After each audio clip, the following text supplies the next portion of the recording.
Middle.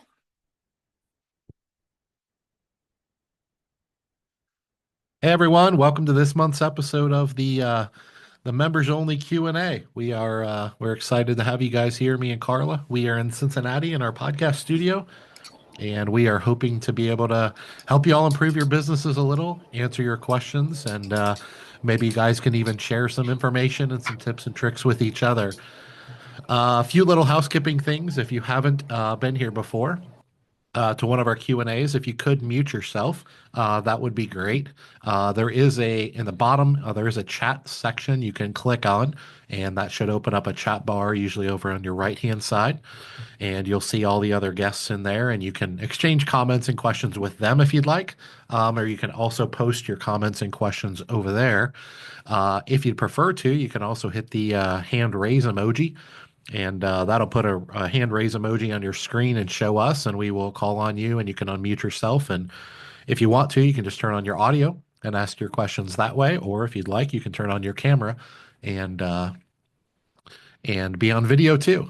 Just so you know, we are recording this, but this will not be for public consumption. This will just be in the members only section of our website. So if you've missed past Q&As, we've had them for what, Carla, about a little over a year now? Oh, it's About been right? over a year. Yeah. Yeah.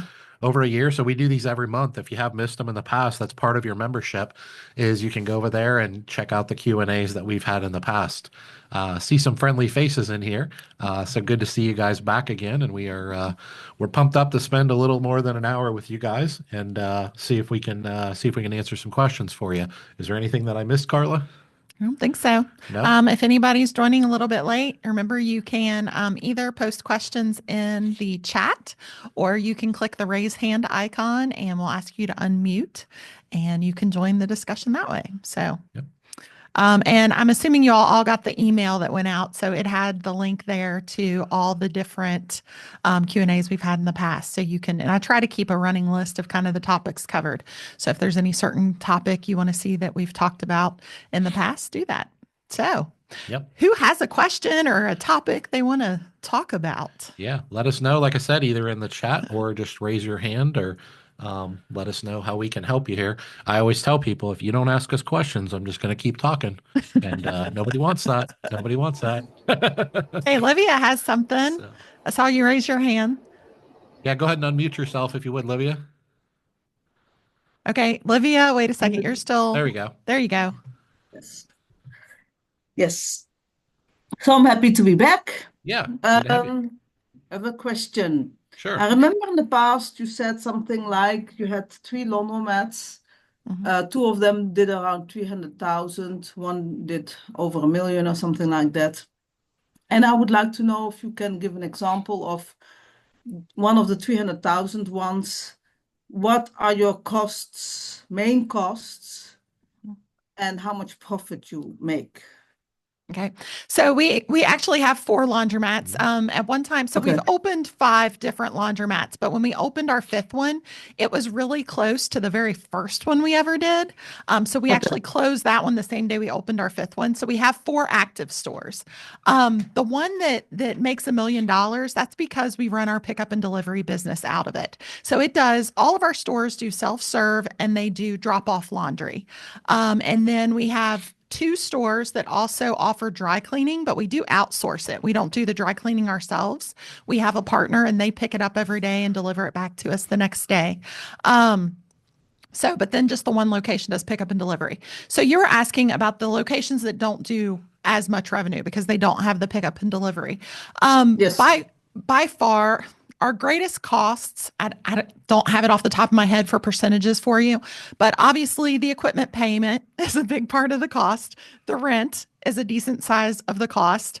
The electric, Yeah, I'm the trying to think. So utilities are a little bit different ut- across the different stores, and I don't have it memorized, but probably a little more than Carla. Our utilities, a percentage of sales at our other 3 stores, were not quite as new, are in the 15% range. So that's Mhm, water, electric, and gas combined. Our rent is pretty reasonable. Our mhm. 4 locations are all in the suburbs of Cincinnati. So none of them are in, super, they're not Not an Chicago. expensive market. We're not Yeah, in New York or LA yeah, or and we're not even in downtown Cincinnati, yeah. right? We're out in the east side of town in the suburbs. And then we are fully attended. So our labor is a pretty good percentage of our sales, around 20% as well. But the margins for those, if you take out the equipment notes and you just look at net operating income, it's about 30 to 35%, depending on the location. Our superstore, which is where we do pickup and delivery and things like that, the margins are getting a little bit higher on the pickup and delivery side of things as we scale that out. But we're not, once again, we're not in these New York City, LA, the big major metropolitan cities. We're Houston, doing Texas, like, things aside like that. from our pickup and delivery store, to give you an idea, we do like, the average 3 to 4, 3 to 5 turns per day. So we're not a super busy self-serve. And it's because of our location. We're in the suburbs. We're Yep. not in a downtown metropolis. So we're not getting the turns per day that some people are that are located right in the heart of a city. And that's part of why we do the wash, dry, fold, and the pickup and delivery and all of that, is it brings in that higher level of revenue that our self-serve just isn't able to in the market that we're in. It extends our front door out to customers beyond our little suburban area that they're in.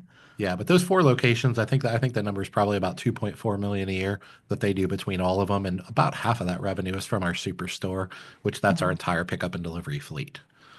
So if I understand well, like one was like 300,000, let's say the smallest one. I'm comparing because we are starting, Mhm. right? So I'm Yep. comparing more or less 300,000, and you said like 30% margin. So that's divided by 100 so times 30. So that means like 90,000 hmm Yep. profit on a yearly basis divided by 12 is like 7,500 profit, right? I'm not 7,000? sure what you Not, did there, no, math. it's not 7,500. So 30% profit means so a $300,000 store, that would be Oh, six. 7,500.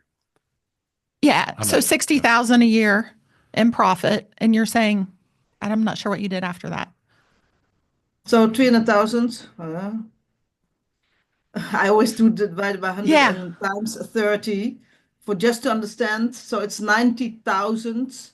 Out of the 300,000, 90,000 is your profit on a yearly basis. Is that correct? roughly. Yeah, they're all a little And bit then different. We have one store uh, that's closer to Mhm. 400, but yeah. Yep. and then divided by 12 months, Oh, yeah. right? So Oh, that's okay. I understand what you're doing. Okay. divided by 12 months is Yep. like 7,500 profit a month Yep. Hmm. per store, Roughly. right? Yep. And then your costs are 70 percent, let's Hmm. say, because it's the other side, so hmm 300,000. So of the 300,000, that would be on 300,000, that'd be 210,000. 210,000, yes. Mm-hmm. 210,000 divided by 12 is 17,500 in costs. hmm And how much of that is staff of those 17,500? What do you mean? How much is all is Staff. staff? Staff. Staff Uh, costs. It's hard because honestly, we don't separate our cost for staff between our 4 stores because of the hierarchy of a whole chain of laundromats. So we share employees across 4 locations. So All of our employees are trained to work in any of the 4 stores. And then we Yes. also, I mean, we would have to allot too, part of our general managers, her salary. We would have to divvy that up 4 ways as well. So I don't, I'm not sure our exactly our how to do it staffing for that. across our locations, across all 4 locations, including pickup and delivery, is in the 23% range. So if you wanted to use that as a round number, you could. But about half of our staff works out of our superstore. Mhm. But as Carla was mentioning, we have a store manager at each location, but then we also have a general manager that runs the company, and then we have an assistant GM that helps her run the company, and their costs, their salaries, and their bonuses are spread out among the 4 locations.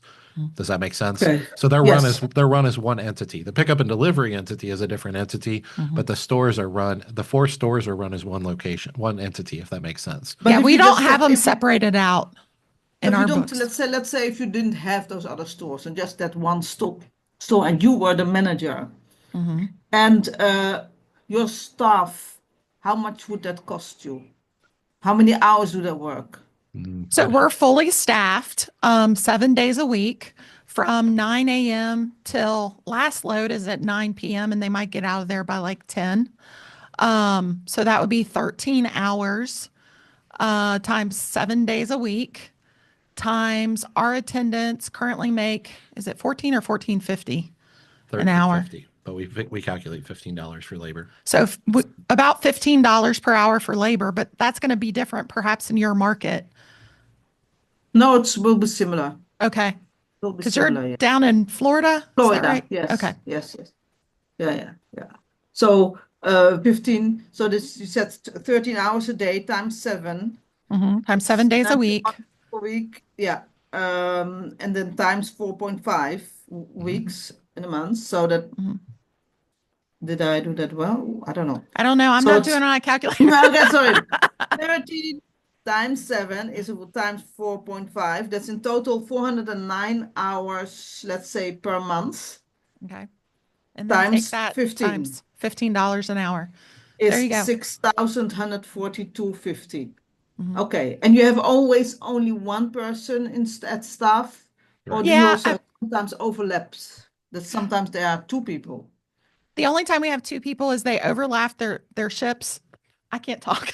They overlap their shifts by Yes. is it by 30 minutes or an hour? 15 minutes. 15 minutes. So that's just kind of to discuss like, oh, make sure you do this. I didn't get to this, that kind of stuff. But basically one person, except for our superstore where we run the pickup and delivery, that is often staffed with 2 people.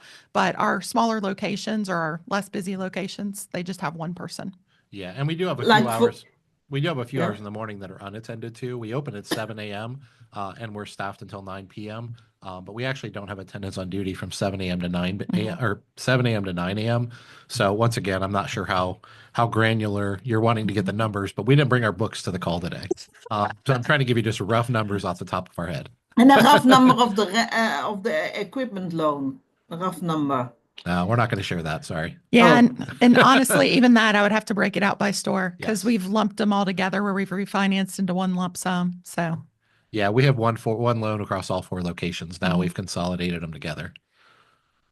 Oh, okay.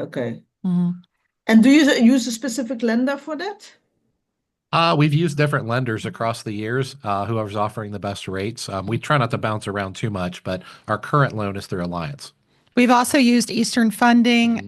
We've used Prime Capital. Capital, which is Chris Firestone. Mihalik. Yep. We've also used some local banks, not for equipment, I Credit union. guess. Yep. But for Acquisitions. some other acquisitions and building loans, we've used even some local banks that we have relationships with. So Yeah. And we've never used them, but there is a company out there called Clean Funding too, that's known for specializing in our industry too. Oh my God, sorry, my light goes off. I don't move, then my light goes off. Okay. So hopefully that's helpful to you a little bit, to get some It's parameters around helpful things. for me, but But I wouldn't necessarily compare your operations and your revenue streams and your expenses as a percentage of your gross revenue compared to our operations, because I know you have one location that just opened. So if you're fully Yes. attended, you're going to be staff heavy. I'm guessing you have an equipment note. You don't have to get into that with me, but I'm guessing you have an equipment note that's pretty mature. I would assume. So I wouldn't compare a chain of laundromats with a robust pickup and delivery business to a laundromat that opened, I think, roughly 6 months ago too. No, I don't mean, I didn't want to compare with the one that's pickup and delivery. I was comparing with one of your smaller, yeah. Yeah. was you're the one that are making like 300,000 or something. Well, we have some efficiencies because of having a whole chain that you're not going to have with just one location. And then also you're starting out. So you're building a customer base where we're more of a mature operation too. So there's a lot. I mean, when we first opened, we didn't have 30% margins. So there's a We didn't have process. any margins for several years. Or any profits, I should say, not margins, but we didn't have any Okay. profits. And that's pretty common. it- Did you do a pro forma when you did your project? Oh, that was totally false. Was it? Okay. Everything that they suggested was totally that- false. Was that So all they said through that- the distributor? Yes. Yeah. So they said that we could put, let's say, 20 pounder at $4, and that was in 2023, December 2023. And they said we could open in June 2024. But finally, because the distributor decided to open another location within 3 miles of us, within 1.4 mile, however, 1.4 mile, while they gave us 3 miles demography, They opened that store and they decided to build that one first. And we discovered it. Of course, they never told us. Mhm. So for us, it took 18 months before they actually, it took 1 year before they actually started our project and 6 months to build it. The building itself was not a problem, but Yeah. the fact that I did it so late was a problem, which caused a lot of issues for us, of course, because I Sure. said every 3 months we're going to start. But I also want to share something with you because you just said you worked with, you have your loan with Alliance. I have my loan with Alliance. And I want to know if you have the same in your loan document, which I don't think so. So I have asked a change of my loan, equipment loan. It says here amendment and reaffirmation agreement. And it says, in consideration for the loan, concessions and modifications provided herein, the undersigned, which is me, hereby release, remise, and discharge Alliance, its managers, its members, its agents, its distributors, its attorneys, employees, officers, partners, affiliates, assigns, and successors in interest from any and all claims, demands, charges, debts, defenses, actions, obligations, damages, complaints, controversies, and liabilities Okay, whatsoever. I don't want to interrupt you. We don't have time to read the whole I'm just contract finishing here today. the end. They're finishing the end. Yeah. From the beginning of the world through the date of the amendment and reaffirmation agreement. That is in my amendment and affirmation agreement. Do you think I signed that? Honestly, you need to talk to an attorney about that. I know you've had various issues with your distributor and with your equipment and all that kind of stuff. We can't do anything to really help you with that or fix it. You really need to talk to an attorney. I I suppose you can mean, confirm that that's not in your loan agreement.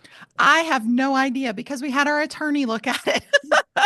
And that's what you really need to talk to That's an what I attorney did, and and have them. everybody says this is not in a loan agreement because with whoever bank you're going, they're not going to Yeah. try to protect your distributor, right? Yes. So what they're So trying to do is So they're maybe trying you to need to go with protect the someone other distributor. than Alliance, or I don't know. We haven't had those issues that you all have had, but we haven't used the same distributor. Our distributor has been fabulous. So, but No. definitely But talk to an I'm attorney. surprised.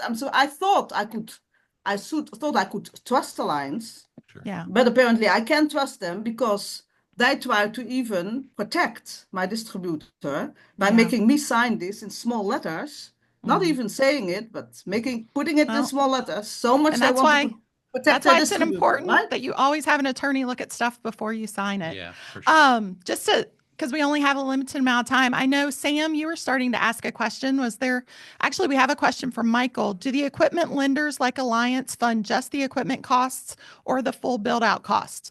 That varies. You want to talk about it, Dave? Yeah, it's a great question. The general rule of thumb is if you're new to the industry, they're usually going to want 35 or 40% down on the project.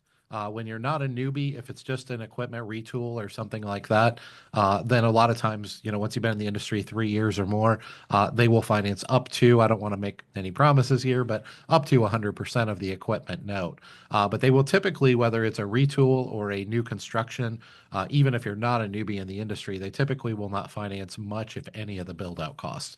That's usually expected for you to cash flow that or use your cash equity or things like that. Does that answer your question? And feel free to unmute yourself. Livia, if you could mute yourself, that'd be great. This Oh, I was can. Michael. Yeah, it does. I'm very new. Sure. So I think I've watched every video you've had. So Okay. Oh, wow. Awesome. I It's do great to meet you. appreciate it. Good to meet you, and I do Yeah. appreciate everything that both of you do for this industry for Oh, sure. thank you. And Thank you. I think I'm learning from a fire hose right now. So that's That good stuff. happens. So you are new. Is this a new construction? Project? I'm very new. I actually I've kind of made a decision that this is really in the direction that I want to go in. I currently run a business here in South Carolina. Okay. But I've been doing it for 23 years and I'm starting to, think about making a transition, but I know I'm 53 years old. Sure. And I don't envision myself not doing anything Mhm. in, You're Yeah. in too young winter. to retire I'm and too, just I stop. really am. And I Sure. really, and so I've been thinking about this for quite some time. I've reached out to a couple of distributors here. And I'm just starting the process of kind of figuring out, things like demographic surveys and things like that. And so I watched, like I said, I just signed up as a member here recently, watched every YouTube video you guys have put out, Well, Splash welcome. 'em Out Laundry and Laundromat Resource. Yep. And Mhm. so, I'm an expert in just YouTube. learning, yeah, really. And just learning what other people have learned, Sure. and but becoming an expert in knowing, I don't know what I don't know.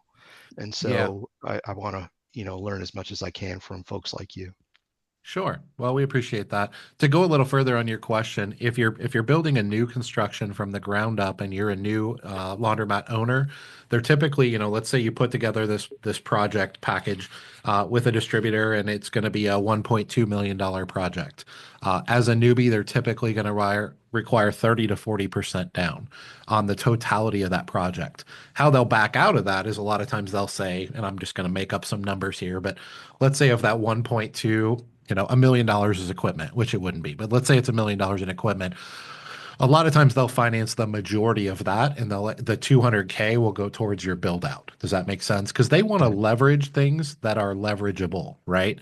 You can't repossess a bulkhead. Well, I mean, a physical bulkhead you can't, but I mean, you can't repossess plumbing and electric and things like that, and tile floors and lighting. And so they want you to spend your cash on things that aren't really leverageable, so that they can take the leverage point and either leverage the store as a whole, which sometimes they will do, or just the equipment. And if you default on your loan, then they're going to come in and just take all the equipment out of the store and try to sell it for, 75 cents on the dollar or whatever. That's kind of their leverage Mhm. play. And that's pretty common across what we call the industry specific lenders.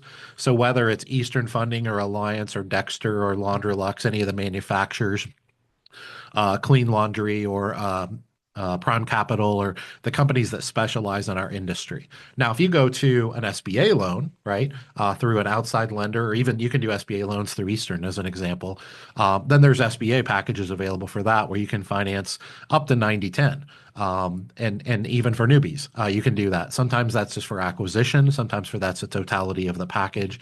Depends on what kind of deals the SBA has running at that time. And then the last option is you go to a lender that's not industry specific. So they don't really understand our industry.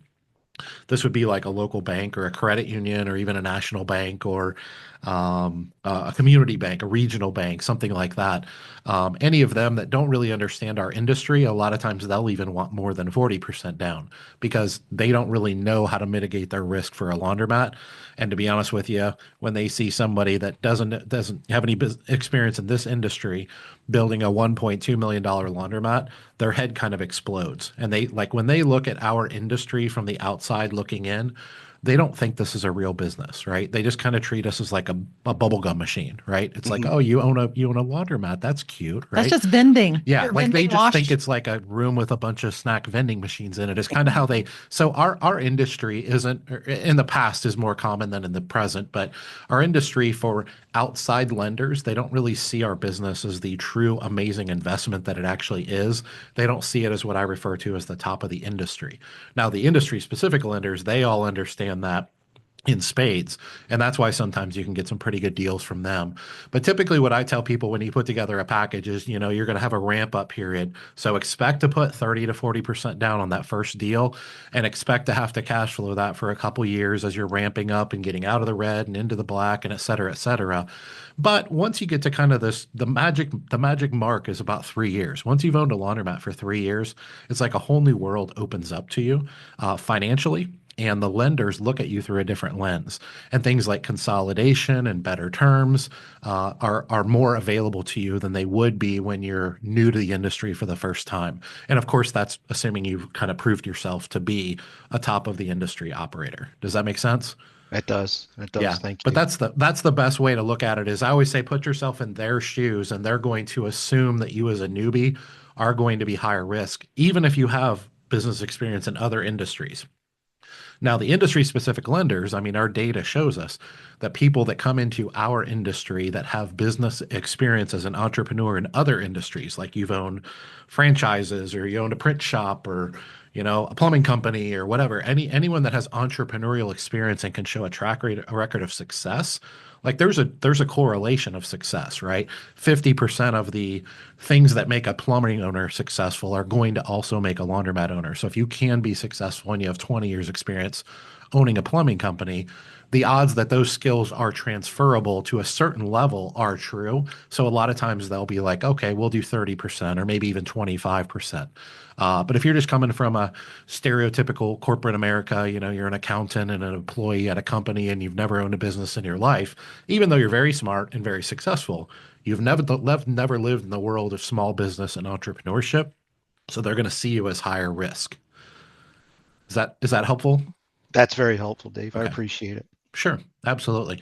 If you can get your, especially as a newbie, if you can get your loan approved through an industry specific lender, I highly recommend that. And the reason why is they understand our industry, they understand your position, and if there are any red flags jumping out, like I do one-on-one coaching and stuff, and I always tell people like, red flags jump out to me and even white flags jump out to me that maybe wouldn't jump out to you. Well, if you're working with a lender like, let's say Eastern Funding, for example, who's been doing this for 25 years, pretty much everybody in their company, that's all they do all day is look at laundromats, right? Financing, leverage, risk, all these different factors. And they understand our industry really well. So think about it. They don't want you to default, right? What they They're want, evaluating your project that's right. and its All right. viability, so not just you. and so you're on the same team, right? And so they have a vested interest in you being successful because they don't want your equipment back, right? What they want is you to pay the interest and the principal for 7 years or 8 years or 10 years or 5 years or whatever it is. And they want you to do a second project, right? Now, distributors, that can be a little bit different animal because a lot of them, I refer to them as kind of trunk slammers, is, once they sell the equipment and Eastern Funding sends them a check, they're out. Right now, if they're smart, if they're playing the long game and they're a really smart, successful distributor, then they are also playing the long game because they don't just want to sell you $1 million in equipment for your first store. They want you to come back when you build store 2 and when you build store 3 and when you build store 10. Right now, not everybody goes from 1 to 10, but if you're successful, I always say if you hit a home run on the first one, then the odds of you being successful on store number 2 are greatly raised, and they are typically playing the long game. Does that make sense? It does. So nothing wrong with a credit union, nothing wrong with a national bank or even a regional or local bank, but they don't typically understand those things. So you're not getting a partner that understands and will see red flags. And if anything, they look at our business through a lens that's kind of jaded in a negative way, meaning that they think they understand our business. My experience has been most people that work at a bank have no idea what they're talking about when it comes to small business and entrepreneurship. So, I know Livia raised her hand. Does your distributor cover South Carolina as well, Livia? Okay. I don't know if I want to use Lydia. You don't want on to. what she said earlier. I think that's what she's wanting to tell you is can don't tell you use don't. hers. I can tell you don't. Yeah, I mean, I can chime in. Our distributor and our finance company were amazing. I'll work with them again any day of the week. They're a partner. Yep. They've made us successful. I never had any weird signing issues. I just wanted to add something there. What you said about the distributor is, and there are also distributors out there that everybody should know about that actually have the game of trying to make you fail as fast as possible so that they can take repossession of your laundromat and sell it again. And in the Facebook group where I am in London for laundromat owners, a lot of people refer to the same distributor that they say they play a game of making sure you fail. And I've seen that practically every laundromat that was sold by then is sold again within 2 years. Yeah. And Alliance knows all about it, and they don't care a damn. Well, I do need to ask who that distributor is. Yeah, who is it, Livia? I don't actually. That is Axon, but the funny thing is they don't use that name. When they try to sell you the laundromat, they use laundry brokers in Florida. So they're very smart. And the person who was my contact person which was Arthur Lapon. He uses his own self DSL services or something. So they're very smart. I know they have a bad name. But so if you are totally new and you come as laundry brokers, there's another company called Laundry Brokers that has excellent reviews. And they kind of use that domain name. So you're totally tricked and thinking they have a good reputation. Oh, how But shady is that? actually, they have a very shady reputation for 20 years. Wow. Yeah. I Okay. even So have had, definitely it's I- good that you're networking, Michael, because Mhm. you can kind of get the backstory on people. So, look at what vibe you get from them, but also ask some other people in your area, like, Yeah. are they good? Are they bad? What have experiences been? Let me take this point. Yeah, if you could go and mute yourself again. I want to take this opportunity. And if you guys have other questions, by all means, feel free to drop them in the chat or raise your hand again. I want to point this out to people because I think it's important that, I know we have some newbies on here. I think it's important that everybody understand that every industry has what I call the dark side of the industry, right? There's no exception to that, and we are no exception. Those are I call them the dirt bags, and you guys know me if you've watched my content. I don't really hold back from this. The best distributors in our industry, which is who I use, who Craig is saying, those they're out there. And I always say that our industry, as far as distributors, anecdotally, is roughly about a third, a third, a third. So about a third of the laundromats distributors that are out there are absolutely rock stars, partners in every way, shape, and form, and will kill themselves to make sure that you are successful. That's their business model, right? Just like us laundromat owners all have different business models. The distributors have different business models. And unfortunately, all three of the distributor business models make money. Right now, I'm not advocating for them, but there's the rock stars, which is roughly a third of the industry. There's what I call the plain Janes, right? These are just a transactional distributor. They're there. They've been there for 20 years. They sell you equipment. They will give you great support and take your calls and always be there for you. And then once that transaction is complete, if you think you're going to get free coaching and free mentoring out of them, you're crazy, right? You don't have a relationship with them. They started the process of building a store, and once they install the equipment and cash the check, the relationship isn't necessarily over, but the transaction is over, right? And that's kind of a middle of the road distributor, meaning they're not betting on the long game. And if you go out of business, I'm sure they don't want you to, but they're not rooting for you to, right? They're just a salesperson. They're a salesperson. It's a transaction. They make money by moving metal. And if you want to buy metal, they'll sell it to you. And as soon as the transaction is over, let me know if you want to buy more equipment. And if you call them up 2 years from now and say, I'm building store two, they will happily reinvigorate that relationship because now they have an opportunity to sell you metal again. But if you just built a store a month ago and you have $1 million in debt, and your net worth is $500,000, the odds you're going to go build another store next week aren't good. So they're like, call me in a couple years type of thing. And honestly, that second category is perfectly fine Sure. if you get a good mentor that can help you with all the stuff they're not doing. Yeah, for sure. And then the third is the dirt bags, right? That's the worst of the worst of the worst, which unfortunately Livia has an experience with. And they are predatory, for lack of a better term. And they are not the only ones. I will tell you that they are out there. They tend to have very poor reputations, and they tend to do a pretty good job of masking it, which she's describing some of the strategies associated with that. So I'm not here to scare anyone. I'm not here to tell anybody that it's all puppy dogs and rainbows, but the difference in the operating with a distributor at the bottom of the industry and operating with a distributor at the top of the industry is literally a lot of times the difference in success and failure, which is, once again, to toot our own horn here. I mean, the reason we do coaching, the reason we do podcasts, the reason we do workshops and things like that is so that we can educate you all. And we know not everyone can afford one-on-one coaching, not everyone can afford workshops and things like that. So we do a lot of free content to try to give value and do this membership and different things like that.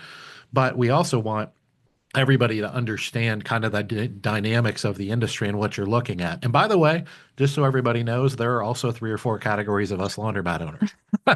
Just so you know, there are predatory dirtbag laundromat owners who take advantage of their community and don't really provide any value. And they give us all a really bad reputation and make us all look really greedy, right? Those exist too. And by the way, they take advantage of and are predatory towards Rockstar distributors. And the distributors will just give and give and give and give. And then that person just becomes transactional or predatory. And they'll take this equipment quote from this distributor and play it against this equipment quote from this distributor to save 3%, even though this one spent 300 hours of time with you just to save 50 bucks or even $50,000, right? So, I mean, us humans are humans, unfortunately, and that's just kind of the nature of the beast. But that is why I recommend if you're getting into the industry and you're making a big 6-figure, 7-figure or more investment, that usually having a neutral third party that doesn't really have a dog in the hunt to coach you through the process can be a really good investment is the best way I know how to put it. And Craig is a coaching client of ours and a friend of ours now, and he is a shining example of how to do it the right way. And he will tell you it's not all puppy dogs and Michelle too, by the way, not Michelle, not Craig. But he'll tell you too, it's not all puppy dogs and rainbows. There's still, stress and things associated with it. But having someone that's a neutral third party that I always told Craig, like, I don't care what distributor you use. I don't care what equipment you use. Doesn't matter to me.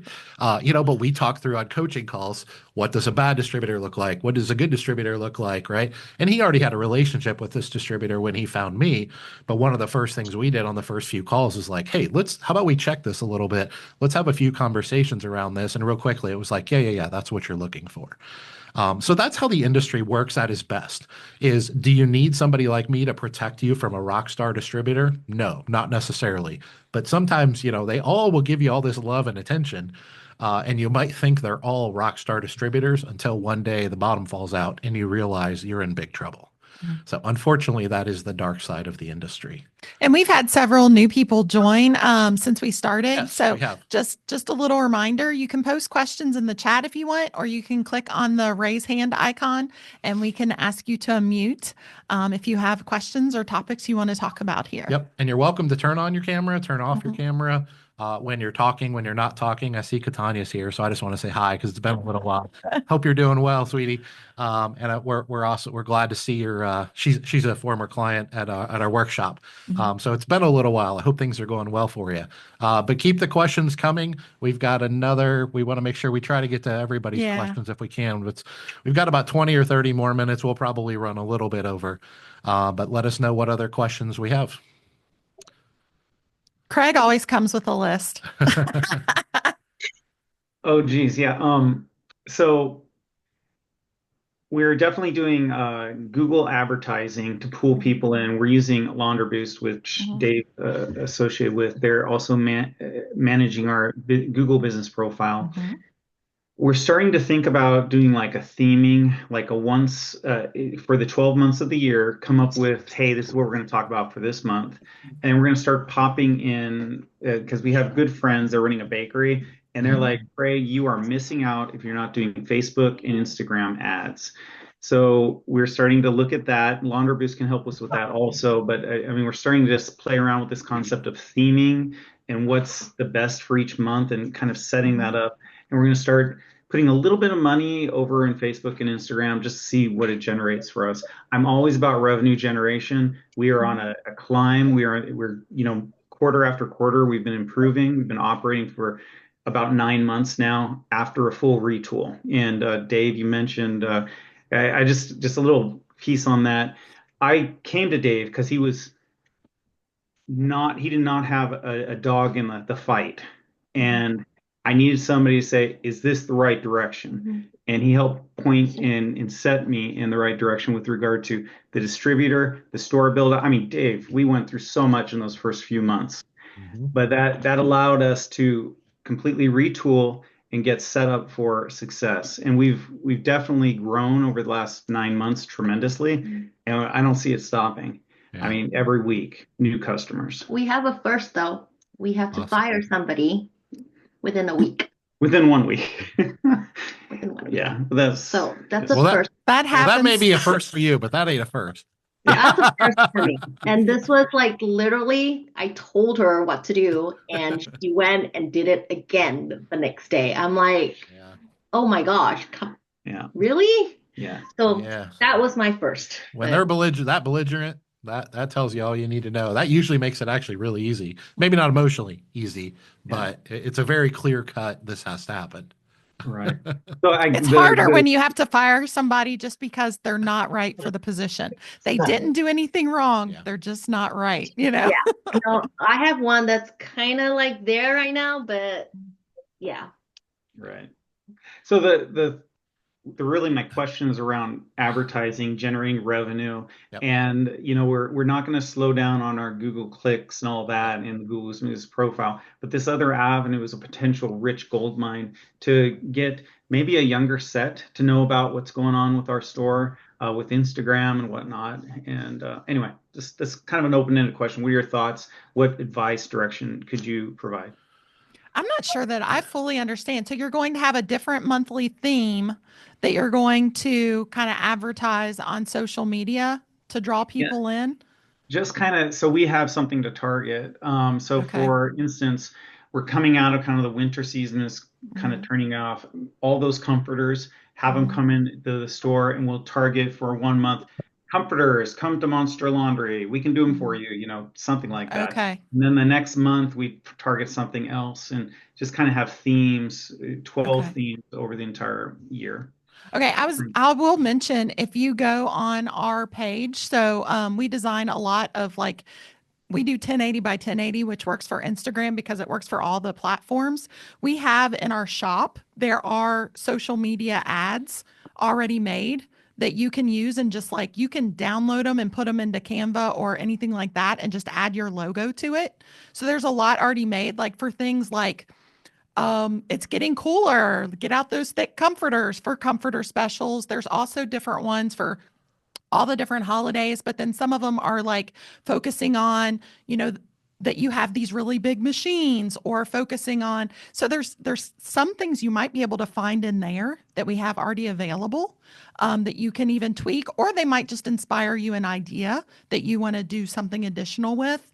I will say for like social media, the videos are what really get people right now. It's those reels and shorts, especially if you can make them interesting, whether you're interested in laundry or not. I mean, it's just like commercials when we were growing up, back when people actually watched commercials, before you streamed everything and watched none of them. But anything that can really get their attention and get them interested. So I don't know. You got to be creative. I heard that there was a couple actually that had a laundromat and it was somewhere over in California that they got like a huge following on TikTok or something like that. They would try on and model the clothes that people left in their laundromat. Have you heard of those people? But I mean, that got people's attention. So if you can get like some kind of shtick, like that's where you really get a following. I don't know. You want to say more on that? Yeah. So I want to actually attack it from a little bit different perspective. If you remember in the workshop, Craig, we briefly talked about the difference in advertising and marketing. I think I would be very careful to spend Yeah. money on advertising, which is more around branding. Can we mute them? Cerecita. Can you Tienes mute K. them? Okay. ¿Está en el sistema o ese código? Sí, en el sistema. Just a second, guys. Okay, thanks. I would be very careful to spend too much time and resources on advertising, which is the long game. That's around just letting people know that the brand exists. I would do it. I think it's important to do. I recommend about 20% of your marketing and advertising budget goes towards that, but I wouldn't expect to get a ROAS on that. You know what I mean? I wouldn't expect to get get conversions because if you remember, we've talked about before on previous even member Q&As, we've talked with you about this, and I've told you that like the touch point shows us anywhere from 3 to 13 before they'll take action. And that's on a quantifiable like coupon code or a specific call to action, like bring us your comforters now, specific things that we're doing. Even when we run targeted Facebook ads or Google ads or things like that, that can still take a while to get that return on investment out of it. But if you're, and maybe I misunderstand you, but if you're, when I think of themes, I don't think of call to actions, but maybe I'm misunderstanding you. If it's themes around like, holidays or the thing that I guess got me a little bit concerned with what Carla said, which I don't know if this is your intention or not, is if we're doing advertising, I'm going to stress that word, right? Air quotes. If we're doing advertising on social media platforms, we can gain hundreds of thousands of followers that aren't ever going to be our customers, right? So if we're trying to gain a following and that's the goal, then in my opinion, we're a business. Like we're not here. I mean, if you're trying to build a following on Instagram to monetize, that's not the same thing as trying to find customers. Does that make sense? Maybe So promotions instead of themes, like a maybe monthly I promotion. misunderstood. Yeah. But if you're doing more what Carla was describing with like comforters sales and things like that, if every month you're just changing up the type of ads that you're running, the type of marketing that you're doing with specific call to actions, I think that's really powerful. But you still have to remember that you're probably, I mean, there's a certain percentage you will, but as a general rule, you're not going to just run an ad for a month. Someone will see it once and bring you their comforter, right? That's how we sometimes think that business and advertising and marketing works. And it doesn't really work that way. Of course, to a percentage of people, it does. They're like, I just happen to have a comforter. Oh my gosh, I'm going to Monster tomorrow. But that's not the norm, right? That the norm is they have to see us over and over and over again. And they might see, as an example, I think I used this example a few months ago on the member call, but Coke does a billboard, right? You drive down the road, McDonald's, and all it says is McDonald's. All it says is Coke. That's it. Like that's advertising, right? And those companies, even though they're billion-dollar companies and everybody knows that Coke exists, and if you don't, your head is in the sand, they still do advertising, right? Brand recognition. They still want to be there and think about you because it's still a touch point, but there's not a call to action, right? I don't know if that's helpful to you, but I read your comment a little bit differently than Carla did. Was I way off base? Promotion is better. I think that really helps. It's better. I get promotion rather than a theme and a call to action or discounts and things like that to get not only exposure to drive the advertising side, but focus more on marketing. Yes, Yeah, I think that's going to be, and advertising is important. I'm not suggesting not to do it. I'm just saying I always look at that as like, I know I'm getting eyeballs. I know they're getting aware of my brand and they're going to now know when they see a call to action that Queen City Laundry exists. It's still going to be a touch point. It's valuable, but it's usually really tough to justify a return on investment from those types of campaigns. And that's definitely, which we've been in the business 15 years. I mean, we do that for sure. We've been doing that for years, but we didn't do that in the beginning. Does that make sense? Because that's really playing the long game. And when you're just right now focused on the short game, I'm just trying to get a customer in my store. The last thing I'll throw at you real quickly is when you're doing these different themes or promotions, you always want to have a call to action, but I think it's really important for the different months to be framed around your different market differentiators too. Like you don't want to just be like Monster Laundry, we're here, we're a laundromat, we have nice equipment, right? You want to, if you're going to spend money on Google ads and things like that, and especially on social media, if you're going to get their attention, have some purpose behind it. The largest washers in the state of Ohio, or right, whatever type of thing. And market differentiators can be rather substantive, very big, and they can also be very small. Like Buc-ee's. Look at how big that place is. If you guys are familiar with them, and what do they talk about? Like all they talk about is their bathroom. That's all they talk about, right? Is their bathroom. Well, what if you have the nicest bathroom a laundromat has ever seen? Like, I think that's a market differentiator, right? We have we have a pretty good bathroom, but what I'm thinking about is the air conditioning. For sure. A ton of money on that. When summer months come, that should be a big push. For sure. And market differentiators are always relative to your competitors, right? Now, hopefully we're uncompetable, as I've talked about all the time. We have so many market differentiators that like we can just keep hammering them month after month after month with different ads of things they really can't even compete with. Even your payment systems. But yeah, air conditioning. I mean, I wouldn't recommend running an ad promoting you of air conditioning in the winter. Right? Let's run that in the summer when people are hot, right? So there's some strategy behind it, but it's also not rocket science. Does that make sense? Back to school, save money and time, or save time with drop-off laundry, a drop-off deal. Like, so you can kind of tie it to what's happening that month in your community. In the month of December, as a general rule, most people in the world, their budgets are kind of tightened in December because we're spending all this money that we don't usually spend. the rest of the year, that might be the time to run a sale, half off dry cleaning or half off of comforters or whatever, those types of things. And then other months, it might not so much be about the price of something as the differentiation. Could also, so you could do promos for different services or even promos for different people. Like you could do, seniors. If you're over a certain age, you could do a certain percent off, or military families, like so around Memorial Day, Veterans Day, stuff like that too. So even segment your population. Yeah, so you can capture themes, it doesn't exist, I don't think, but let's say we had a National Veterans Month or something like that, like someday, right? Sounds like a good idea to me. But anyway, let's say we do something like that, then maybe you do during the National Veterans Month, you do a half off of, drop off laundry, or that's probably pretty extreme, but you know what I mean, 10% off for veterans, or maybe you do that all the time, right? It doesn't even have to be a special promotional thing. It's something you do all the time. But I think the thing I would stress to everyone that's listening here in this marketing conversation is we as business owners, the longer you're in business, the more you take for granted every aspect of your business that is unique and different. And we take that for granted, but the customers don't know, right?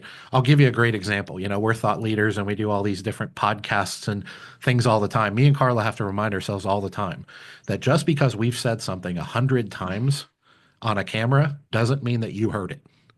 Because you might not have ever heard those 100 things, those 100 reels, or those. Unless you're like Michael and you've watched all of them now. Well, and if you've heard it, you may not remember, by the way, because you've consumed so much content that you can't retain it all, right? So like one of the things they tell you in like the thought leader world is like, if you really want to get across a point, like I beat like a dead horse. Our workshops, and I beat like a dead horse how important coaching is, whether you hire me or somebody else. And I beat like a dead horse how we all need to raise our prices, right? And we need to differentiate these market differentiators I talk about all the time.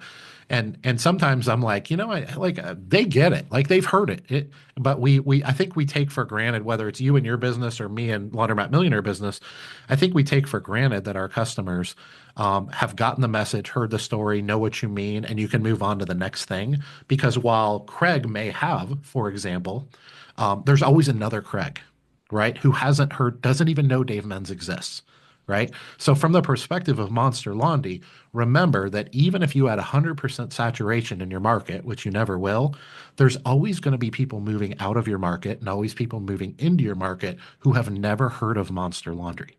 So you can't exhaustively share these market differentiators and these promotions too much. Does that make sense? That makes a lot of sense. So I know that was really long-winded, but it was actually a fantastic question. So appreciate it. Yeah, absolutely. We have a question from Nick Mackin in the chat about commercial accounts. Do we also strive for 30% margins on commercial accounts? And I mentioned to him, if anybody else has this question, we did an episode earlier in season 5 about bidding commercial accounts. But Dave, you want to talk about that? Because it depends. Sometimes we try to get 30% and sometimes we have some wiggle room. Well, I would argue that we always try to get 30%. We try to get 40. More. Yes, or more. The 30% margins. So I want to do this. I'm going to do that podcast really quick, Carla. Okay. So there's 4. I think this is important. This is one of those things I have to keep talking about. So when it comes to customer segments for pickup and delivery, I've kind of isolated them out into 4 categories, or I call them silos. So residential is pretty self-explanatory. And then everybody calls everything else commercial, right? And that drives me up a wall. And I actually think we need to segment those out into what I call industrial, which is the big behemoths of the world, right? Did I just lose everything? What happened? I don't know. Oh, I'm still here. Okay. My screen just went blank. Okay. There's the industrial clients, and those are going to be the Cintases of the world. They need a tunnel washer, right? We own laundromats. We're not going to be able to service those people in the volume they have, and we're not going to be able to do their laundry at 35 to 60 cents on the pound, right? Which is what they'll pay Cintas to do their laundry. So I always say avoid the industrial people like the plague. And then there's 2 other silos that I call small business or retail, which this is going to be your chiropractor office, your massage parlor, your nail salon, your hair salon, and they're going to send you the same amount of laundry that a residence would, average order size of 40 pounds a week.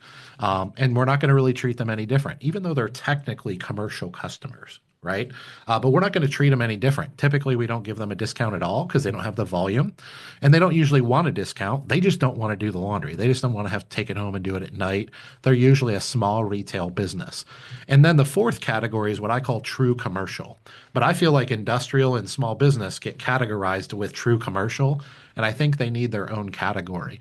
True commercial can be an absolute sweet spot. And to answer your question, Nick, yes, we are willing to sacrifice our margins down to about 15% in exchange for volume. So we want 30, 35, 40%, but that's assuming the average order size is 40 pounds and we're going to come there weekly and et cetera, et cetera.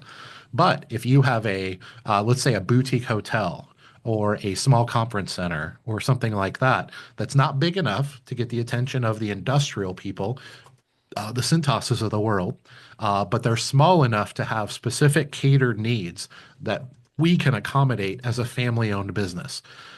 We can usually give them without having to get into the 60 cent per pound price range, we can usually justify giving them a 20, 25, 30% discount, and we can make it up in efficiencies, right? How we process the laundry, just how we pick up the laundry. If I send, if my expenses are, let's call it 15% for logistics, and that's going around to, 100 residences and picking up 40-pound bags of laundry, and I can send one truck to your boutique laundry or, boutique hotel and pick up 1,000 pounds every Friday.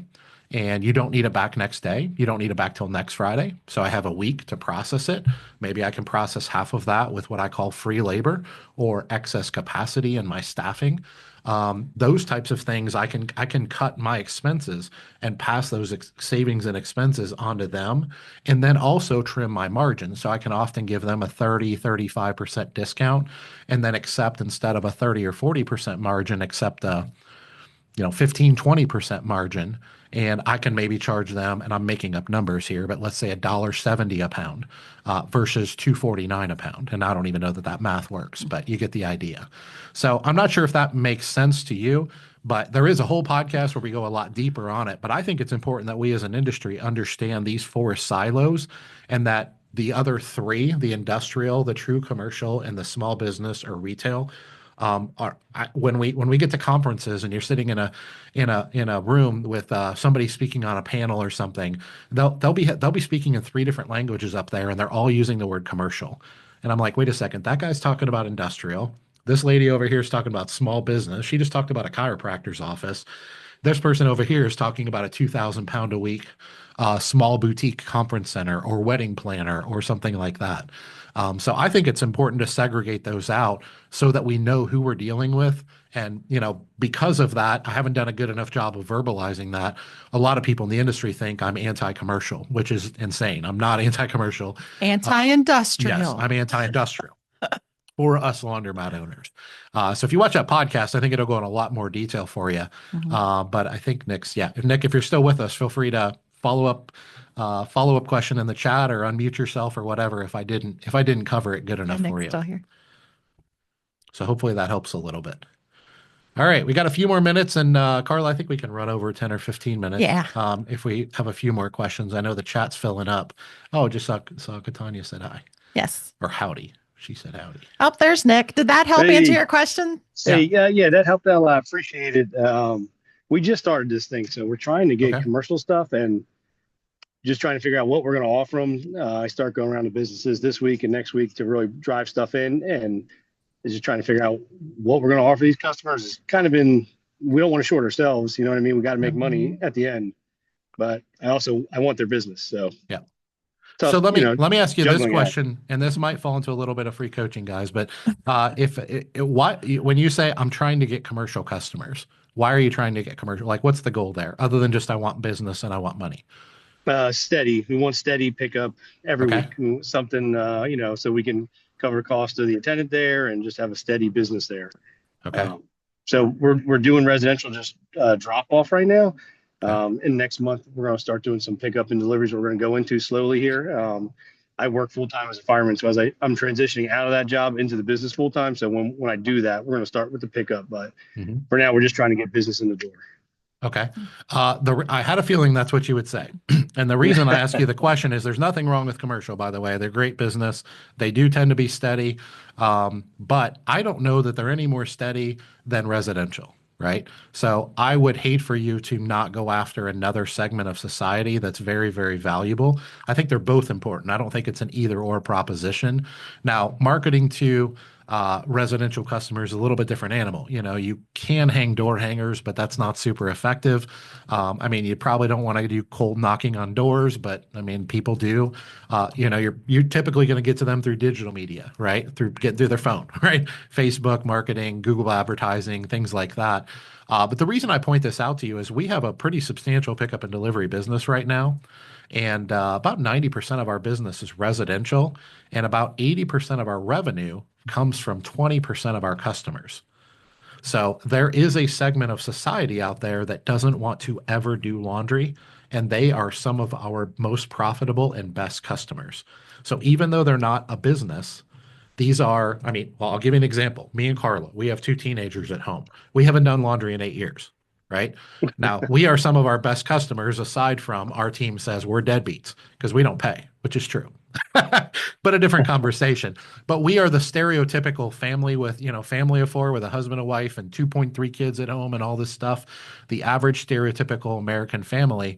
And we send in an average every Monday, we send in an average of 40 to 50 pounds, depending on whether it's winter or summertime. And that would amount to roughly, 250 a pound times, let's call it 50 pounds. We're well over $100 at this point, $150 per week is what we would pay. And if you get the right customers, 80% of your revenue will come from 20% of your customers. And those are what we call recurring customers. So the thing you have to be careful of is when you're doing marketing and digital marketing and advertising and things like that, when you're promoting it towards the residential customers, there's for every 10 customers you gain, 25% or 2.5 of those customers will be recurring, either weekly or bi-weekly. That's your bread and butter. Now, the small business, where I just heard me sign to silo them out, the small business, the chiropractors, they fall in that same category. They're not any different. The only difference is where you go pick up their laundry. Their needs are the same. The price point's the same. You don't need to give them a discount because they don't have enough volume to justify a discount. Does that make sense? So I always say there's 4 silos, but in my workshops, I actually put the other 2 together. And I always say small business or retail or the residential are actually the same thing. It's just for one, I go to their home and pick it up. For another, I go into their chiropractor office and pick it up.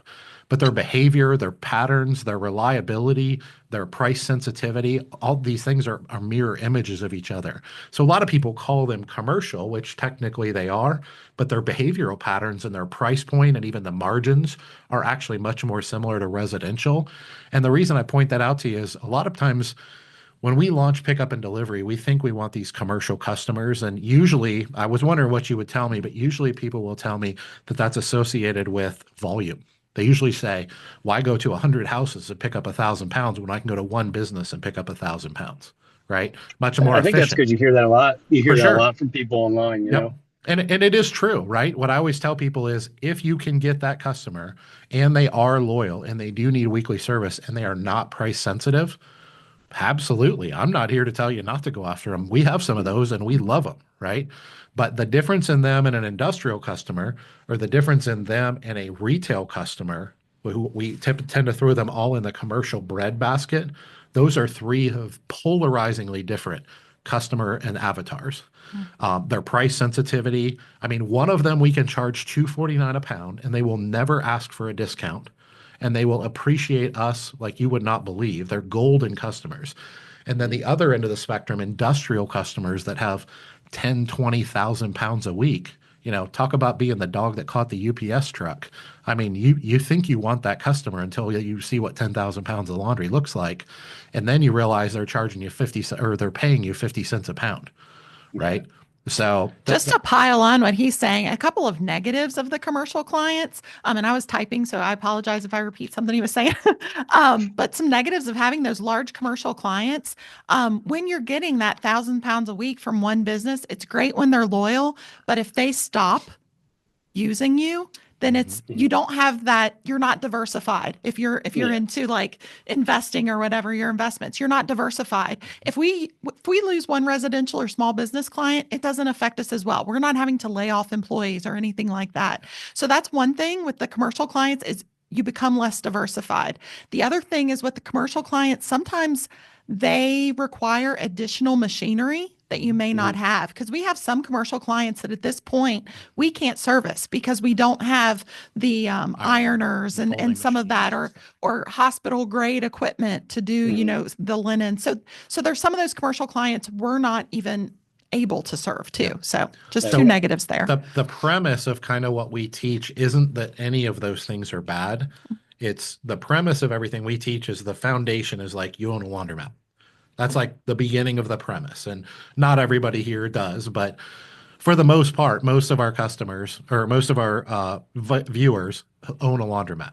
And so if you own a retail laundromat that's designed, like the layout, the equipment mix, all those things are designed to service residential customers, whether they walk in with their family's laundry or they walk in and do it themselves, or they walk in and they drop it off, or they put it on the porch and we come pick it up. Our facilities are designed and built. The equipment mix, the utilization, even if you have Santa wash or something like that, a laundromat, a stereotypical laundromat doesn't typically have ironers and folding machines and a separate boiler that gets up to 200 degrees for chemical, hotel grade linens and all these different things. So it's not to say that those things are necessarily bad. It's two things. One of them is who are you and who can you ideally serve without reinventing the wheel, without going out and spending $200,000 on ironers and folding machines. And if you're launching drop off and pickup and delivery from a laundromat, then typically the people that do that are looking for, I hate this term, but easy money, right? They're looking to make more money off of what they already built. They're not typically looking to reinvent the wheel and build something different. And your facility, whether they do the laundry or we do the laundry, is built to service a bunch of 40-pound orders. Right? That's kind of what we're designed to do. And then Carla made a great point, which she's heard me say 1,000 times, which is diversification. I know a ton of people that launch pickup and delivery, and they are the dog that caught the UPS truck. I mean, they go out there and they hustle, and maybe they're a great outside salesperson, and they get 1,200-pound a week accounts or multiple times a week accounts, and they go freaking hire 20 people and they buy new equipment, and a year later the contract comes up for renewal and somebody undercuts them by 10 cents a pound and they lose 3 of the accounts. Now, do they regret having them for a year? Well, no. But do they regret that? I mean, you're literally have to lay off 10 people, and now you're wondering, how am I going to get 3 more of these? Because 100% of your business, and this is an extreme example, but 100% of your business is around 5 clients. If you lose any one, you lose 20% of your market share or your profit margins, right? Yeah. But if you have 5,000 pounds a week, which we have about 10,000 pounds a week, and it's diversified across 95% residential and small business, and then 5% is what we call true commercial, we can lose any 20 customers at one time, and it doesn't affect us at all. Right now, we've been doing this for 9 years for pickup and delivery. So, I mean, this is how I coach and recommend that people in a perfect world kind of protect themselves from things that they may think they want, that they may want someday, but they may not want right now. Right? Because if you catch them, you may regret it. Does that make sense? Yeah. So the people that are talking about this, and I'm one of them, that talk about commercial and like they're all right. There's nothing they're saying is wrong, but they might be like right now we are going after true commercial, hot and heavy. Like we're going after it big time. And the next year or two, we probably will add an ironer and a folding machine. But we've been doing this 15 years, right? Yeah. And we have a multi-million-dollar pickup and delivery business and a self-serve business that's the backbone and the structure and the diversification of that. So if we add 5 of them and we go from 10,000 pounds a week to 15,000 pounds a week, and then we lose 2 of those 5 customers, then we just go from 15,000 pounds a week to 13,000 pounds a week. Yeah. Does that make sense? Yeah, and I don't know your capital position that's exactly right. Mm-hmm. So I always recommend that when we build this slow and steady, because also, by the way, as you're getting these new clients, you said this is new to you, there's going to be a scalable factor associated, like there's going to be some learning curves, some speed bumps. Oh, And yeah. you don't want to go from And we 0 to have 500. workshops in May and October this year. Yeah. Okay. Yeah. And we teach that in the workshop. But what I always tell people in the workshops too is like, I know you're sitting here right now, you think you want to go from 0 to 100.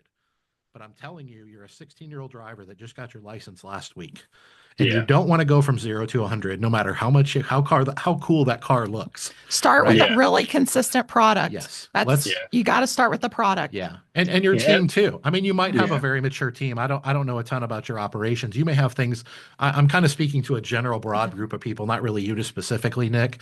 Right. But so when you hear, either see me on social media or on a reel or whatever, like saying certain things, I always say, don't take that in a vacuum. Like that may be a part of an hour-long podcast, right? That was clipped out. Yeah. And so a lot of those things are taken out of context.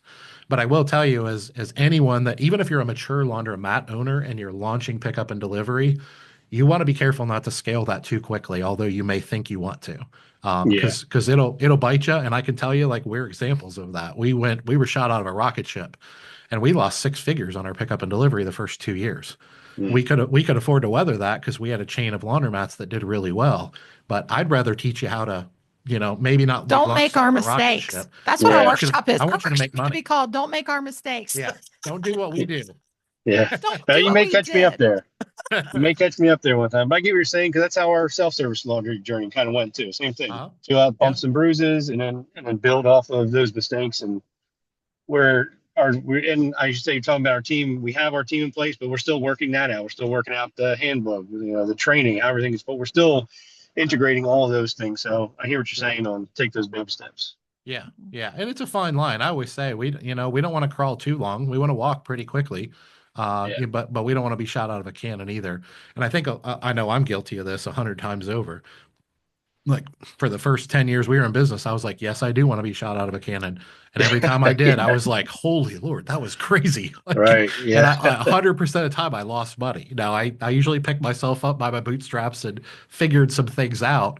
But that's also why we do this. That's why we have a membership, why we do podcasts, why we do workshops and coaching and different things, is so that we can shoot you out of a cannon a little bit faster than we did, because you can benefit from the things that we've learned. And that's why we tend to be pretty transparent about a lot of the bumps and bruises that we've had, where I think sometimes other people are not. They're just like, yeah, laundromats, passive income, all that kind of stuff. Oh, yeah. Which we all know. Yeah, exactly. Yeah. But I appreciate you guys answering those questions, and thank you for what you do here. I appreciate it. Absolutely. Thanks, Nick. Thank you. All right, listen, we're almost done for the day, but if anybody, I'm gonna maybe take one more real quick. Do we have any in the chat? I know we got all kinds of stuff going on over here. But does anybody else? And distributors. Yeah. And I don't want to hijack the whole call. I see Neville's here, and I see we got someone on an iPhone. I'm guessing that's not your name, but welcome. But if anybody has one last question, I want to make sure we don't hijack the time today with just talking to one or two people too much. So Carla, I appreciate you talking to Livia over in the chat there. Does anybody have anything we didn't get to before we go to Livia? All right. Livia, you had one more question before we end? You can unmute yourself. Yep. So my question was, what do you suggest? Because in my area, there is just one exclusive distributor, right?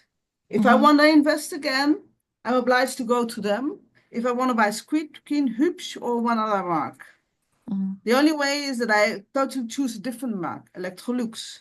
So basically what you're saying is, in your market, if you want to stick with Hübsch and Speed Queen, they are the only distributor you can use. Which is probably true. Yes. Yes. So I would use a different brand. Yeah. 1,000%. And as you can see, they have 5 names. They choose 5 names. They might add more. Yeah. And and then they use also independent people. So the good news, Livia, is you have. I mean, the bad news is you are where you are. The good news is you have a very clear picture of the future. If I were you, I'm just going to speak for me.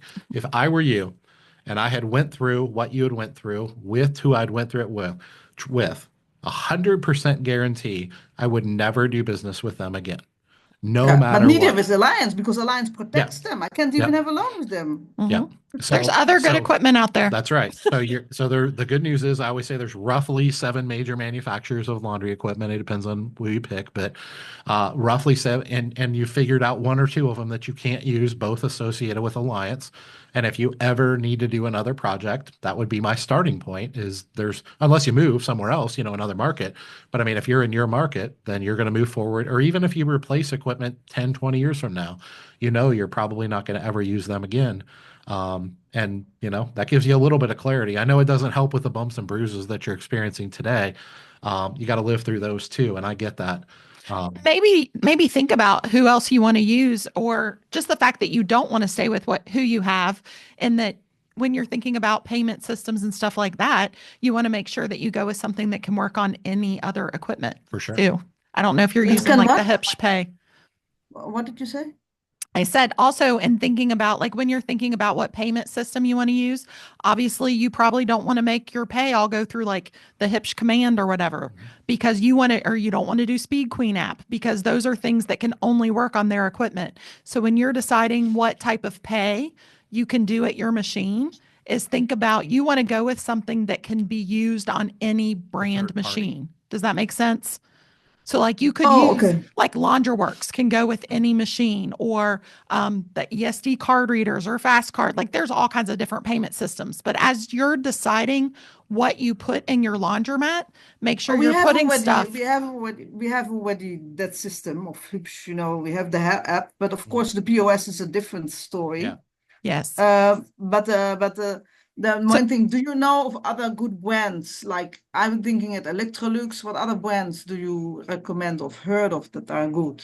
Yeah, I mean, there's a bunch of them. Electrolux is one of them, which they're associated with Laundrolux typically, is kind of their American distributor. There's And the Dexter I heard about. Dexter. There's Continental Gerbau. What? Continental Gerbau. I can Continental. write it. Yeah, can you type it in there? Yeah, I can type them. Yep. What do we say? Dexter, Continental, Laundrolux. Continental Gerbau. Maytag. And guys, help me out if I'm missing somebody. Feel free to type it in the chat there. There's Domus. Domus, okay. Domus. I got one right on the tip of my tongue. Tolon, Tolon. Tolon. On. Yep. And if you just Google them, they'll all pop up. They're all kind of major manufacturers. It's On, but Tolon. Tolon. Yeah. Sorry. So which one have you heard are known to have good machines of all those? Well, they all have good machines. Mm-hmm. Yeah. Okay. Yeah. I mean, they're all. Because I was thinking, even if necessary, I will just import myself.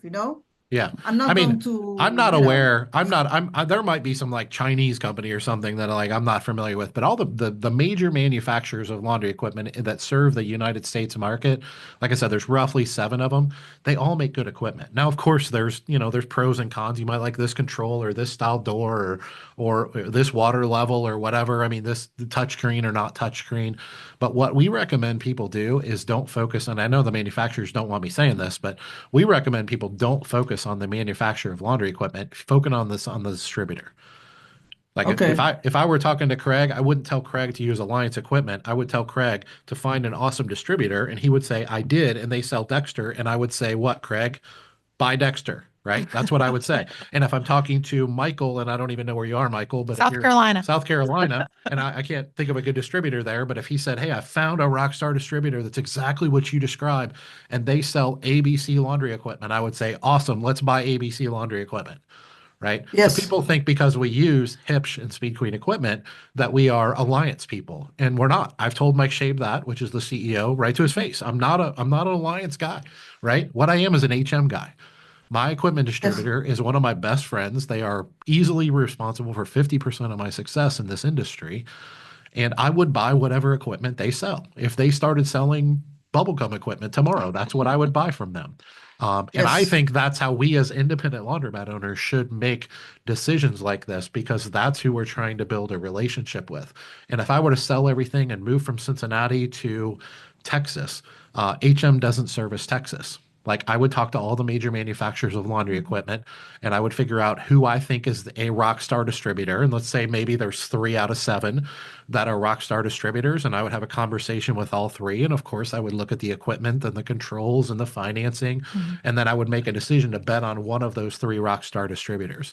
But that is the beginning and the end of my vetting process. And whatever equipment they sell, that's what I'm buying. Those main equipment manufacturers, they are so competitive that as soon as one of them comes out with something that's cooler than the other ones, then it's 6 months later the other ones have it. So I mean they stay pretty Yeah, I in mean, one line. might be a year or two ahead of the other on touch controls or on software, or on payment systems or whatever. But I actually agree with Carla. I mean, I'll call a spade a spade. We use Launderworks for our payment systems, and we have dollar coins in our store. And the reason we do that is they're not associated with any major manufacturer. One of the things that I would never do, even as close as I am to HM, is I would never use a major manufacturer's payment system. Not because Why there not? aren't, Why not? because that ties me in. Like, we're a chain of laundromats, right? And I don't want to be associated with just that brand of laundry equipment. What if the distributor sold to somebody else and they had a completely different strategy? It Right? gives us flexibility. Yeah. We're not tied to Hipsh or Speed Queen. At any point, we could replace our laundromats with completely different party. machines, and our payment system would work on it. Yep.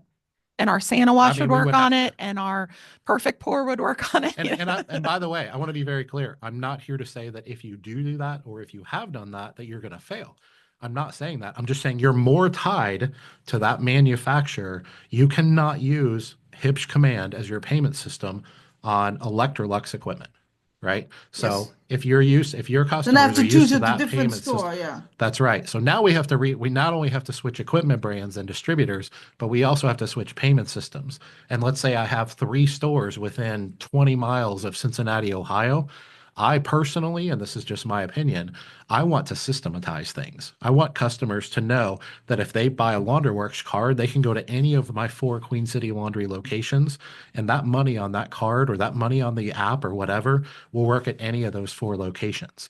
Now, I know people that are very successful that have this brand at this store and this brand at this store. They have different payment systems at each store, and they have 3 different names. They do not own a chain of laundromats. They own 3 individual laundromats that the public doesn't even know that are associated with each other, right? Now, that's not bad. I'm not saying it's bad, but when I got in the industry, one of the first decisions I made was Queen City Laundry. And I picked that name and I said, hey, that Queen City is associated with the city of Cincinnati. I can go anywhere in the greater Cincinnati metro area and loan laundromats, and they can be chains associated with that. I didn't know at that time that I was going to end up having 4 all on the east side of town. That's just kind of how it worked out. So once again, not here to tell you you can't be successful if you do those things, but you can't take away the advantage of the power of branding and marketing, and different things like that. Like, our data shows us about 15% of our customers bounce around from store to store. They might live closest to our Amelia store, but next week they go to Milford, and next week they go to Anderson, and Why? we don't even know why. We have no idea. We can't figure out why they do it. I guess they're just bored. I mean, I our don't know. stores are within, a few miles of each other. 15 miles. Yeah. So I guess just depending on where they're running errands that day. But our goal, our strategy from day one, and this doesn't mean we're right and you're wrong, but our strategy from day one was to build a chain of laundromats that have this symbiotic relationship between them.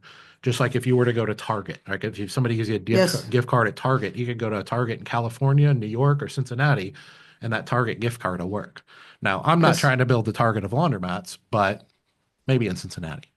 So anyway, once again, not telling you. But you have to do- Laundryworks is not an app, right? It's not an app. They do have an app. It's Do a they? loyalty they do card have an app. system. It's a loyalty card system, but they have an app as well. Okay, but you have to buy a card. People have to buy a card. They do. And people, what I heard here, don't like to have a card because they can lose it and everything.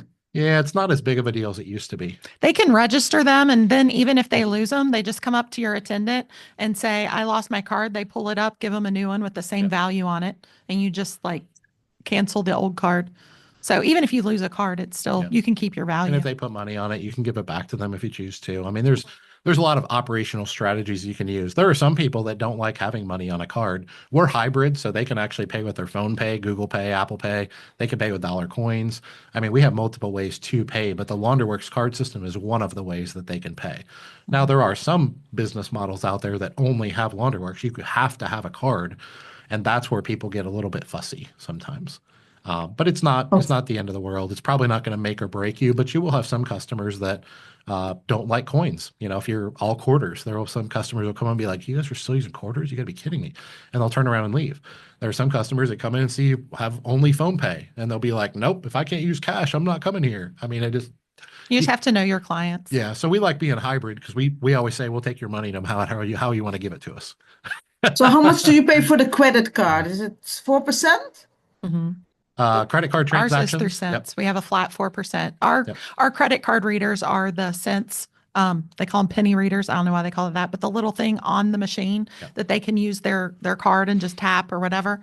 But yeah, cents just they negotiate the credit card ratings, and we pay them a flat 4%, no matter which company it comes out of. So whether it's American Express or Visa or MasterCard or whatever. So debit or credit, that you still pay 4%. Mm-hmm. Because I pay 3.5%.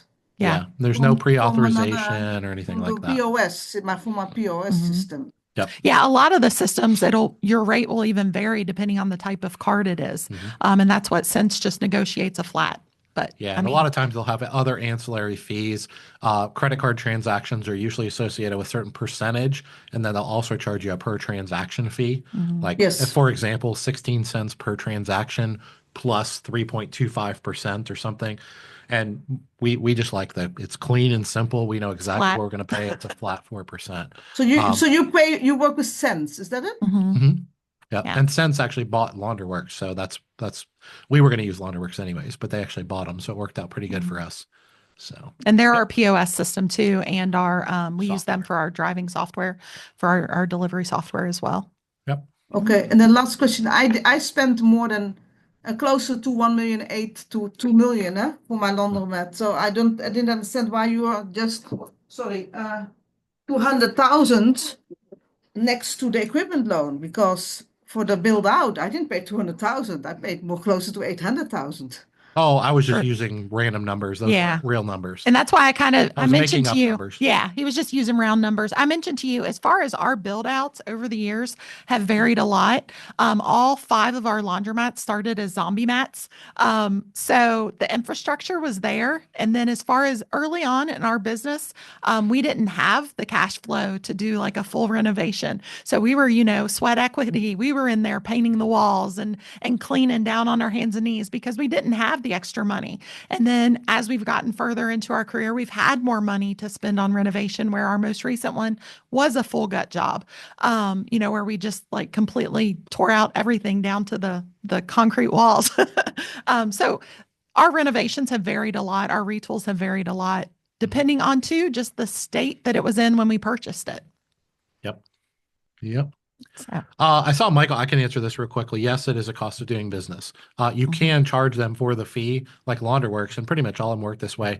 You can put into the kiosk when they purchase it. You can charge them for the card. Like the cards cost roughly $1, so a lot of people will just try to get their money back from the card. I think you're talking about the transaction fees, but I'm talking about 2 different things. For his question, because those watching this later, you don't get to see the chat. It doesn't go with it. Gotcha. So Michael was asking, do you charge a card fee surcharge or eat that as a cost of doing business? So we do kind of eat that. Yeah, we eat the cost of the card, and we may not do that forever. Someday we may charge $1 for the card or whatever. But we know people charge $3 or $4 for those cards and don't seem to have a problem with it. We just put our card system in 4.5 months ago, and then we just put it in our first store, and then our second store, we just put the Launderworks system in like 2 weeks ago. So we're at least giving away the cards for free for probably at least 18 months or so. That may change someday, but that worst case scenario, we won't ever try to make money on it. And if we ever charge for the card, we'll probably do as like a deposit, which I've seen a lot of people do very successfully, is don't call it a fee, just call it a deposit and be like, hey, if you ever bring your card back up to the counter, we'll give you your $1 back. And part of what makes up that cost of doing business is the float that you get, because you always end up with some customers that don't use everything on their card. So you have this revenue that came in with no expense to come out. And so that kind of helps cover that cost of doing business of giving people cards. Yeah, great point. Did you want to say something, Michael? Yeah, Michael. Yeah, I just have one quick follow-up. I know we're way over time, and I really appreciate this, but does it exist where you can just do payments and just app only, like, or is it always just like some kind of laundry card, or it runs the gamut. You can do anything from quarters to dollar coins to credit cards and debit cards at the machine, right? Like EMV right on the terminal on the machine itself. You can purchase loyalty cards through a kiosk with cash or with credit or debit through the kiosks. They're all different payment systems. Typically through the kiosks, you can also use a phone pay to buy a card if you want to. And then depending on the system, which our system does have QR codes on the machines, and you scan that QR code and then you load a balance on their app, the Sense app, which is white labeled. It's a Queen City Laundry app. And they can pay that way through Google Pay, Apple Pay, or whatever. So that's the definition of a hybrid payment system. I mean, we don't have quarters, but we have all the other options available to you. But depending on the card system that you use, some of them will work with coins, some of them will not work with coins. Some of them have an app, some of them don't. Some of them have a phone pay feature, some of them don't. I keep telling him we need to do an episode on just Yeah. all the ways to pay Take 2 for hours. self-serve washing. There's like 10 companies for each of these. But even Constantly changing all the Yeah. different ways that they offer too. yeah, but there's like the pay ranges of the world, and Sense has a pulse device. See you, that Craig. is- See you, Michelle. See you guys. Take care. There is a pay range and pulse device, and then there's a couple other ones where they basically just plug a key fob right into your computer board inside your machine, inside the lid, and there's no terminal on the machine. You don't need a card or anything, and that powers the phone pay app. And so you could be only phone pay if you wanted to. You could be phone pay hybrid with coins. So you could take coins and then have the phone pay, but not take any cards at all. And all these options are available to you just depending on the company that you use and the type of product that you buy from that company. Some of them, limit you in one way and not another way, and et cetera, et cetera. I highly recommend, since you're serious about the industry now, Michael, is come to the Clean Show in Orlando. Sure. It's at the end of August, and that is a chance. All of those different payment systems will have booths. Oh, yeah. And so you can see them in person. You can ask somebody that knows all the questions you want. So highly recommend that. And we'll be there. So you can come and say hi to us. Yeah. There you go. I'll definitely be picking up some consulting time, but I'd sincerely appreciate your Awesome. time today and your Yeah. knowledge. I do. Yeah. It was so nice got to it. meet you. All right, guys, we're going to let you go. Carla's kicking me under the table. I'm just kidding. No, I'm We got to not. go. We got kids to run to activities tonight. So it was good chatting with you guys. We appreciate a little bit extra time. Hopefully it didn't keep you too long. I'll just remind you before you jump offline, don't forget we do this every month. And as long as you're a member of our community, you're going to be invited to that. So it is different times and different dates.